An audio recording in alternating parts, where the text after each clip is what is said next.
A very good afternoon to you all and welcome from me, Rukidi Edward Kijanangoma, to UBC Lunchtime News this Tuesday, the 6th day of August 2024.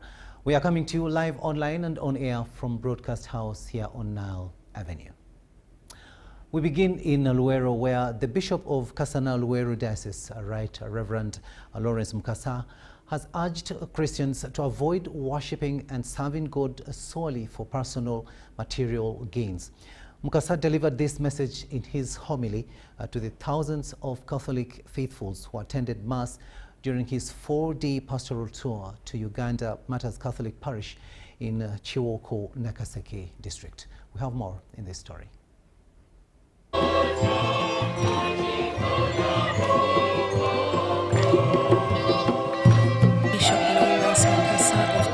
Luero Diocese emphasizes that a Christian who serves and worships God only for personal gain rather than from a place of genuine heart and conviction has not yet matured in their relationship with God. Nze mugati ogwava mu ggulu oguwa obulamu agulya taliddamu kulumwa njala. Ayagala kubasomesa mulimu ky'omukulu ogwamuleeta mu nsi muno kubaleetera amawulire agasanyusa kubaleetera obulamu obutaggwaawo. Bishop Mukasa also expressed his gratitude to the area parish priest, Reverend Father John Lukwago, and his team for their tireless work in the parish that has led to the elevation of the new Butalangu parish to a fully fledged parish. When I visited Butalangu, we announced that that zone from now on is going to become an independent parish. And I requested the parish priest, together with the pastoral coordinator, to do whatever it takes to put all the structures in place so that during this month of August, everything is already in place. The State Minister for Kampala Capital City Affairs, Kabuye Chofatogabye, urged parents to take good care of their children, especially with the holidays approaching.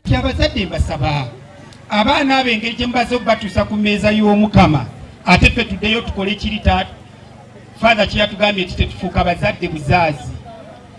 Abaana tugenda baweereza mu luwummula mu bulaba bubuno bwambadde bulungi, Wansalangi, Arasi Magoma n'abalala. Abaana baffe tubabawa bali intakiti. Emisango gye tusinga okunakuwalanga ne gwe tunakulaleko ye muntu waffe kwe kuwulira nti omwana oyo omukabasanyizza, omwana oyo tomuleze bulungi. Era abazadde abamulina n'omuze okugamba ye essomero liddayo digaana gwe muntamye muddeyo ku ssomero. Awo omukristo oba tokoze buki? Kabuye also advised residents of Nakaseke and Ugandans in general to make good use of the various government development programs to achieve economic prosperity instead of focusing solely on political activities.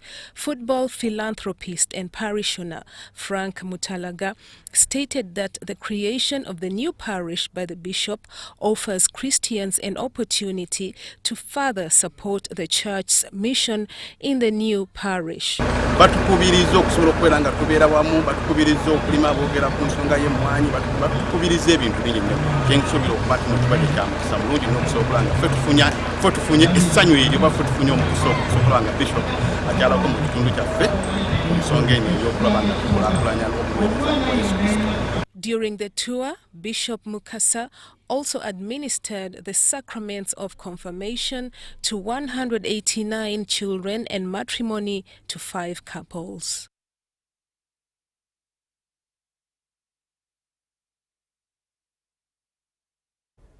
Now, the Ministry of Gender, Labour and Social Development is hosting top government officials from the United Republic of Tanzania to exchange and learn best practices for alternative care for children.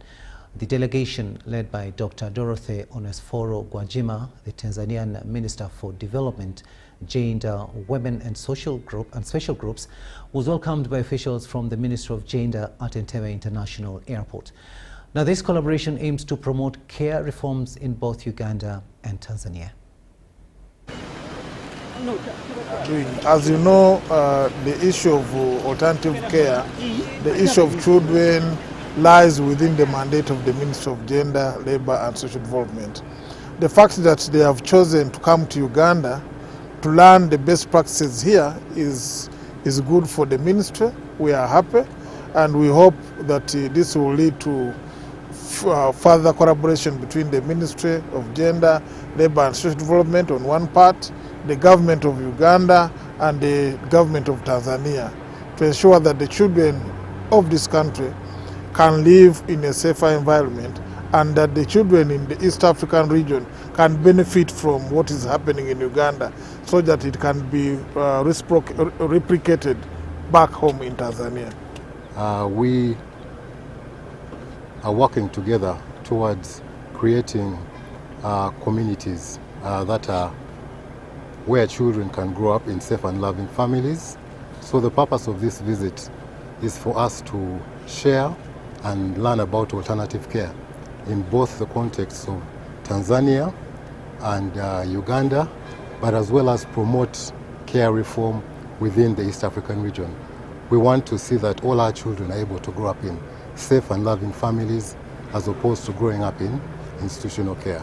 So this is a time for us to benchmark, learn from different practices across the region and have a unified voice against care reform and promoting children growing up in families. Now, an independent power producer, Amia Power, has announced a groundbreaking 24-megawatt power solar photovoltaic project in Uganda. The $19 million project is situated on a 50-hectare site in Ombachi village, Olepi sub-county, Madiokolo district in the West Nile sub-region. Amia Power specializes in renewable energy, as we hear in this story.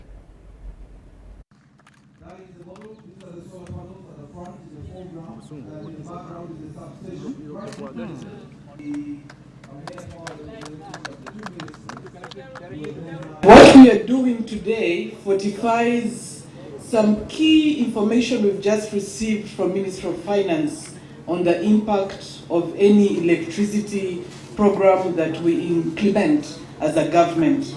The Ministry of Finance has been able to demonstrate that electricity has the highest impact on socio-economic development. They've demonstrated that in terms of the poverty impact reducing of any public good, when you deploy a new road in an area, the poverty reducing impact in terms of index is about 4.48. This has come at a very good time when the national grid is in the region. It's in the region.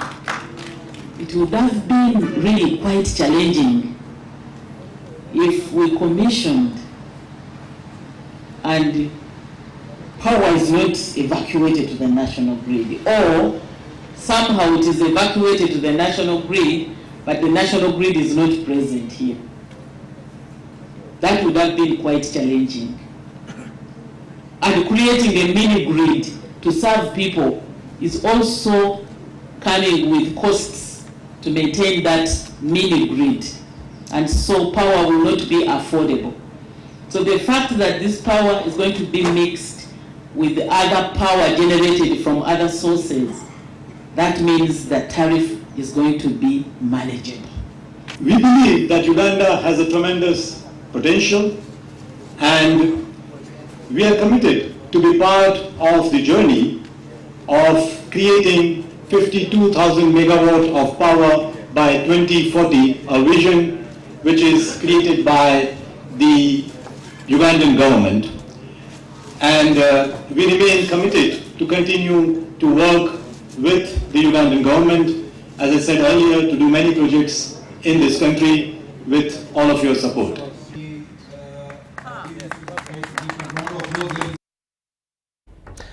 Now, cattle farmers in Nakaseke district have expressed their appreciation for President Yoweri Museveni's advocacy for improved cattle feeding methods. Nyongore Enoch, a farmer from Ngoma sub-county, credits these methods with significantly enhancing livelihood by increasing the milk production of cattle. Take a watch.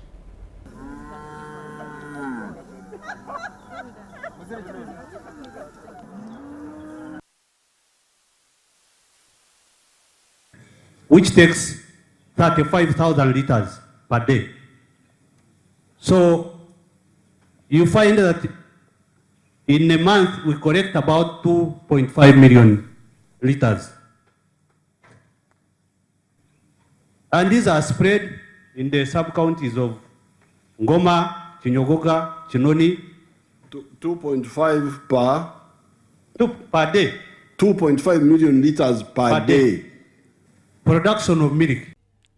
Modern cattle keeping methods are essential for achieving better herd health and higher profits. During a recent visit to Ngoma sub-county in Nakaseke district, President Yoweri Kaguta Museveni urged communities to abandon nomadism and free-range cattle grazing, advocating instead for keeping larger herds on a smaller plot of land through these new, more effective methods. They stopped nomadism from moving around, because that's what they used to do, like Anyakun. Anyakun, where's Anyakun? Stocking ratio from 300 per square mile to 4,800 per square mile.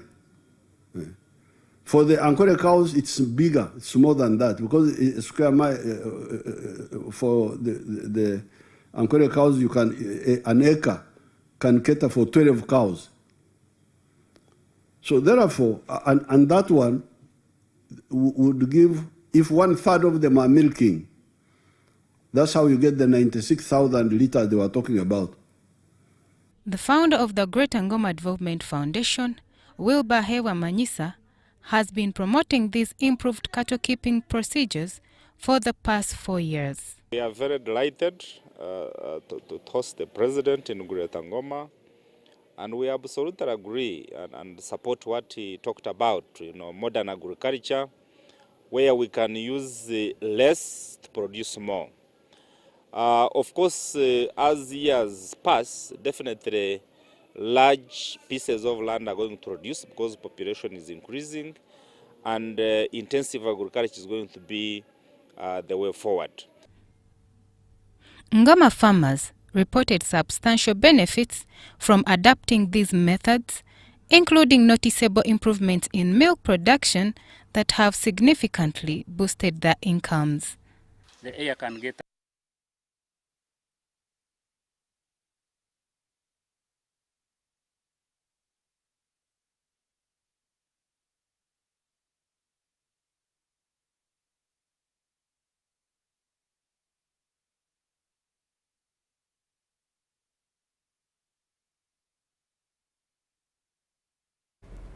Now, government through the National Agricultural Research Organization has initiated an innovative program to support farmers.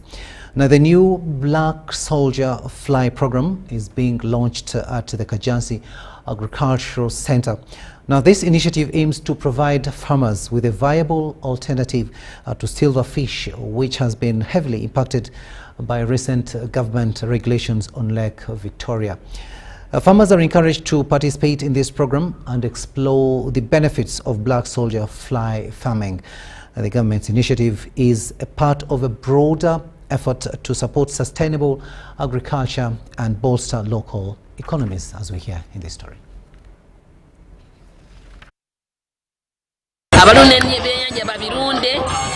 Processors to get a mutindo. This soldier, they are Naro, it is only very important and so appreciative. Thank you, Naro, for coming up with that technology.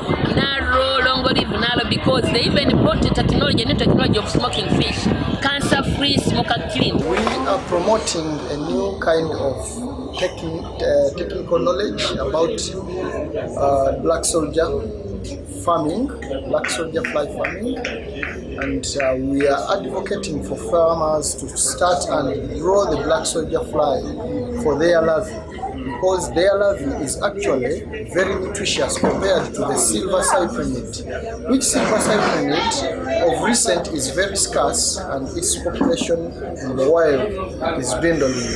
So we are actually training farmers on how to mixing their fish feeds but also not only limited to the fish feeds. We are also advocating for other farmers who do poultry farming and piggery, that this is a rich source of protein. In the actual sense, it is actually 55.1% crude protein percentage compared to the silver cyprinid, which is around 37% crude protein. So actually, the black soldier fly larvae can be grown at home, which is more reliable, which as a source of protein when you are mixing your feeds, compared to the silver cyprinid. Of the technology which was innovated to save on the feed, cost-effective feed, it is called black soldier flies. It is a fly which doesn't cause any distance, any disease, because it was researched over and we found that it is free. The good thing with it that it is locally available in the environment. You can trap it from the environment, domesticate it, and save on the feed, which is expensive. UBC Lunchtime News will now take a short break, but we'll be returning with much more. Do stay with us.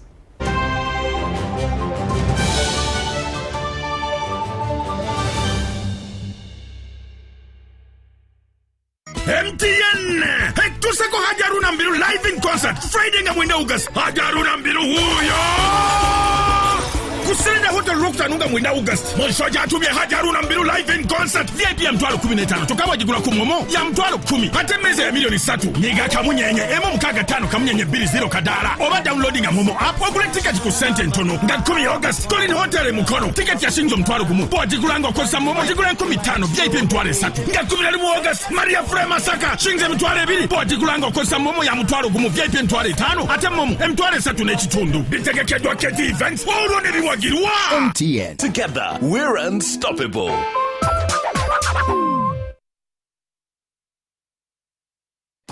Uganda, are you ready to kick things up to the next level? The Uganda National Lottery brings you Sports Take 10. Predict the results of 10 football games and win big.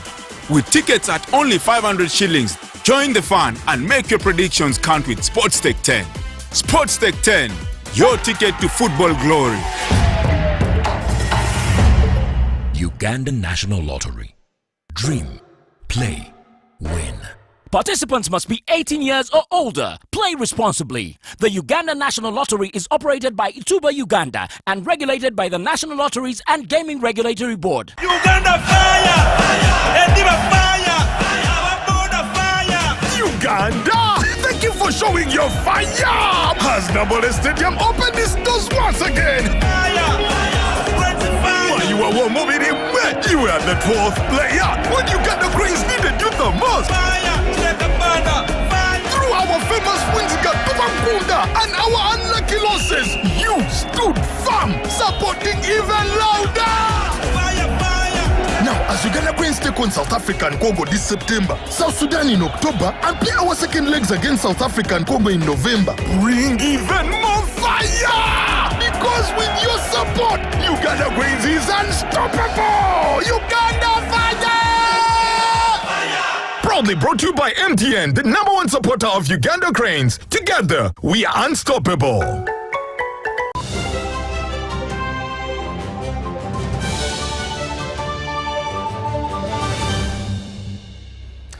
Welcome back from that break, and this is Lunchtime News here on UBC TV. I'm Rukidi Edward Kijanangoma. Now, Uganda's economy is among the fastest growing in East Africa, largely due to a surge in investments, particularly from the private sector. Now, this economic growth is also reflected in increasing savings rates across the country. Emon Ngabo reports.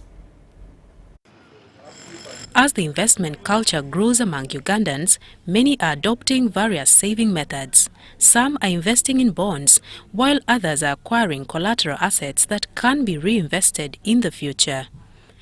A new trend, however, is saving with insurance companies. Diamond Trust Bank Uganda and Jubilee Life Insurance Company have introduced the Jubilee Venture Plan, a new product designed to diversify investment options in Uganda. Just in short, this is a plain vanilla product with a guaranteed returns, right? Our endeavor in terms of giving returns to the customer is ranging between 110 to 113% for 5-year term, and for 5 to 10-year term it is around 114%. So where I'm coming from is we have our financial planning manager and investment manager who are continuously working in the investment market and trying to see how best we can optimize the yield to extend this to customer.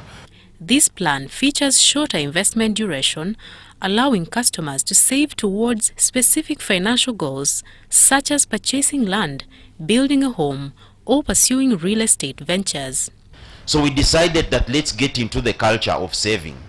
When you terminate due to any unfortunate incident, you can always get your savings back.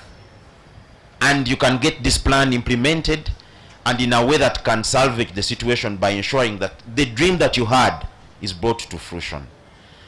It's very encouraging to hear that 20,000 Ugandans are benefiting from that. Recently, we've just gone through our census, and I think the results are in everyone's mind. We are close to 50 million Ugandans, so we are just scratching the surface. So the call to action is that let's get into plans that can really help us to manage risk. This plan also helps savers build substantial funds to support their loved ones in the event of their passing. So the time is now for everyone not to lack, for everyone not to be financially short. We have put measures for every customer that is banking with DTB to be able to save and be able to expand their business and buy that house, buy that car, and any dream they have financially. So the product allows a customer to invest but get a decent return. There are benefits when the life assured dies or passes on. There are benefits when the life assured is injured. We need to get to the culture of saving. We need to get to the culture of leaving a legacy for our children's children's children. And the only way, as our tagline says, Chisoboka. At the product launch, Jubilee Life Insurance recognized its bancassurance agents for exceeding their targets in the first quarter of 2024. 7 top performers who collectively secured bookings worth 1.2 billion Uganda shillings were rewarded with an all-expenses-paid trip to Cape Town, South Africa. In 2021, the insurance penetration rate in East Africa stands at 1.2%, with Kenya at 2.2%, Tanzania at 0.6% and Uganda at 0.8%. Despite this low penetration, Uganda's insurance sector experienced a steady growth of 11.29% in 2023, with total premiums rising from 1.4 trillion shillings in 2022 to 1.6 trillion shillings in 2023.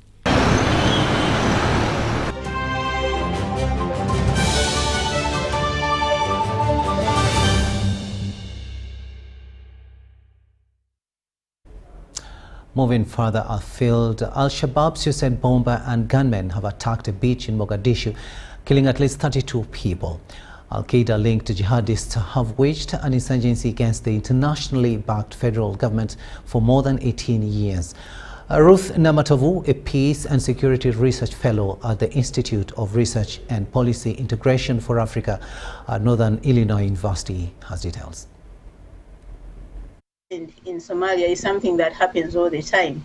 And you see that the terrorists actually use the soft targets, which are the population. They use these sort of attacks because they're fighting an asymmetrical warfare. You know, fighting an asymmetrical warfare is when you fight an enemy that you can't see. So that's the dilemma of the African Union forces that are deployed there. The other problem is that these Al-Shabaab militants are melted within the population. So it's very hard to know where they are or where they live. And you find homes in Somalia that one home has somebody who is linked to Al-Shabaab just because they want to feel protected. So you don't know when or who is giving intelligence to Al-Shabaab that this is happening here and this is going on here, or this group of people is meeting here, because I saw their claims saying that in the place, the beach where they bombed, they know there were ministers, there were political figures in that area at that beach. So they have a very good sense of intelligence and how to network within the community that the Somali police or the Somali military and even the African Union lack that kind of intelligence. You've been on the ground in Somalia a couple times, you know you were around.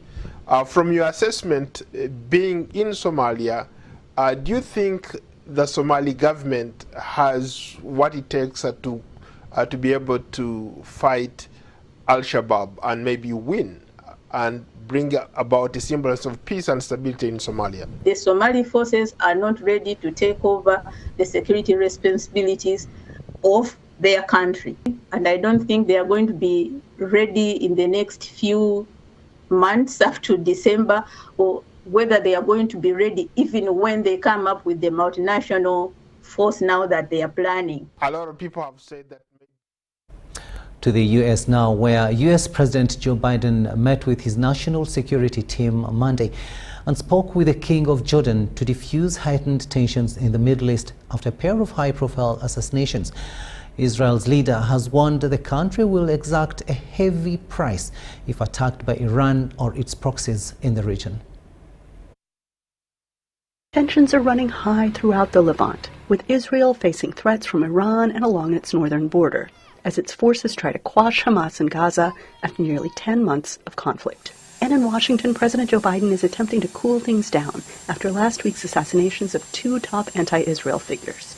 The White House said over the weekend that it is committed to a hostage release and ceasefire deal that has so far been elusive, but emphasized that Washington stands ready to respond and has surged military resources to the region. We still believe a ceasefire deal is the best way to bring this war to an end. The other thing that we've been doing since the 7th of October is making sure that not only Israel has what it needs to defend itself, but that this war doesn't escalate to become something broader. Analysts say this is a tense moment. I think one of the reasons that this is all so scary, to be honest, for everybody, is that it isn't clear what the United States can do when we're on the brink like this. Advocates for the American Muslim community, which has criticized Biden's strong support for Israel, say Washington should take a firm line on Israel's aggression in Gaza.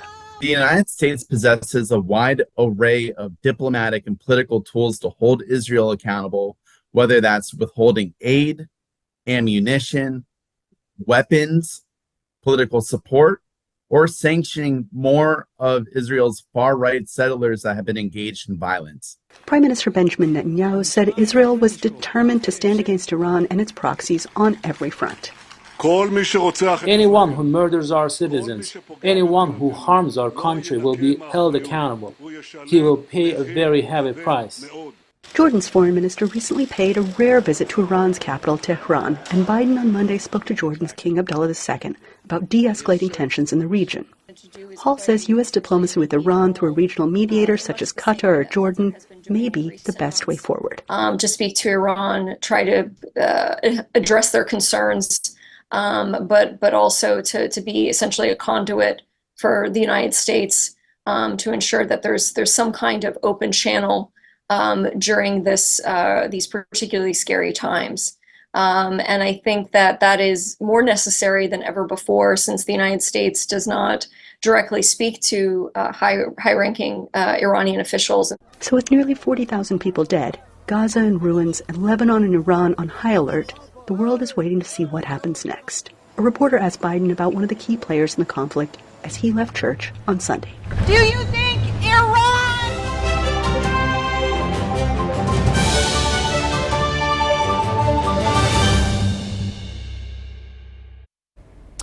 And finally, let's have a look at sports news, and it is official.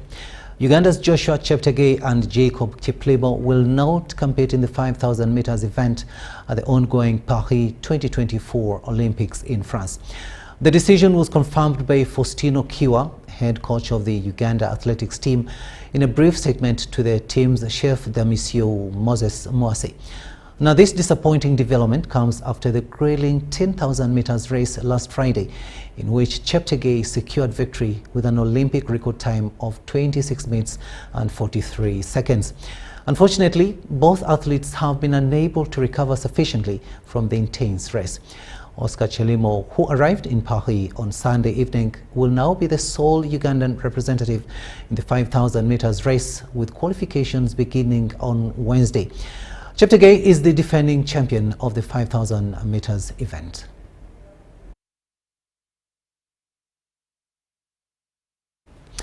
And that story brings us to the end of this edition of Lunchtime News here on UBC TV this Tuesday, the 6th day of August 2024. Thank you so much for having kept us company. I am Rukidi Edward Kijanangoma, wishing you a blessed afternoon.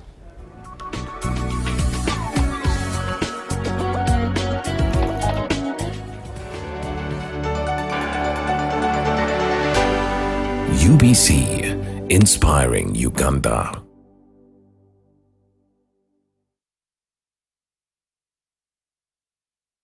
Nyati Motion Pictures brings you Tuko Pamoja, Kingdoms of Mountain Rwenzori segment. What are the dynamics of the peoples occupying the foothills of the famous mountains of the moon? What brings them together? One way of identifying ourselves would be the Rwenzori Mountain, where the God happy dwells. In Uganda, we are called Bako.